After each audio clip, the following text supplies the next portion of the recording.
So the MAGA is already out in full force today, trying to deflect away from their two horrible failures. First of all, let's talk about Trump's embarrassing parade.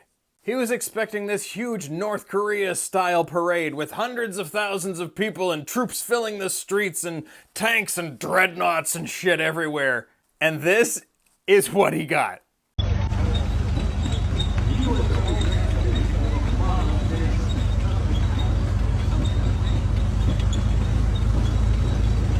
That's just fucking embarrassing.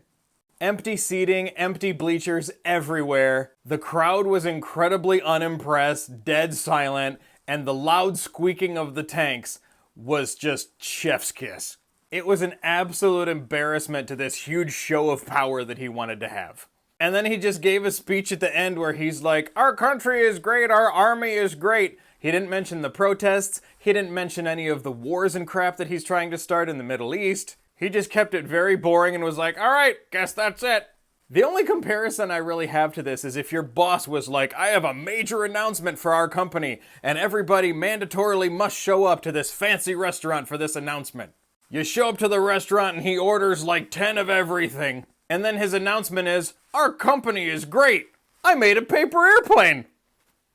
Bye. You guys get the bill."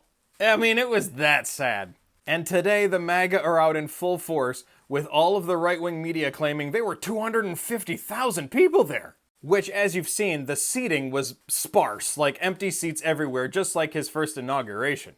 But according to the best estimates from the media that were actually there, they're saying maybe 8 to 10,000 people. Not the 250,000 that Fox wants you to think. So once again, instead of his gigantic display of authoritarian power, his stupid birthday parade just made him once again look like a loser. However, there was something else that happened. As an assassin, who as of this moment is still on the loose, pretended to be a police officer and shot and unalived a politician in Minnesota and wounded others. MAGA is now out there in full force trying to pretend that that guy, of course, like all others, was some kind of card-carrying Democrat, communist, Marxist, etc. Which, of course, as usual, is horseshit, which we found out in every other case before. Much like remember when Trump-obsessed Caesar Sayoc tried sending bombs to several Democratic members of Congress. When a Trump supporter broke into Pelosi's house and beat her husband with a hammer. The MAGA tried to pretend that was a gay lovers' quarrel, because that was a funny joke that made absolutely no sense. The registered Republican who took a pot shot at Trump before November 5th. The Republican Trump supporter who tried attacking the FBI after Trump was searched at Mar-a-Lago. They will do everything they can to deflect away from the fact that all of the violence is coming directly from them.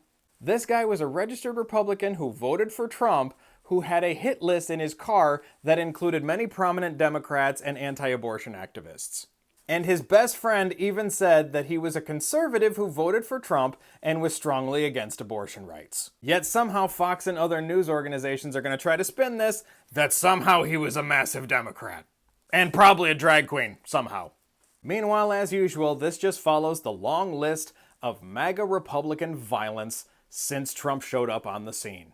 And every time they pretend, "Oh, it has nothing to do with MAGA or Trump. It was obviously, the Democrats somehow." Because that's what happens when you take everything out of the Yahtzee playbook. Completely deflect and claim that everything that you are doing is actually what your opposition is doing. And it works on the gullible MAGA rubes every single time. So once again, Dumpy's birthday military parade was an embarrassing snooze fest, and once again, another insane MAGA Trump supporter assassinated and tried to unalive Democrats. And MAGA's going to be spending today and probably at least the next week all over social media and the news trying to pretend that they are all patriots instead of the treasonous traitors and terrorists that they are.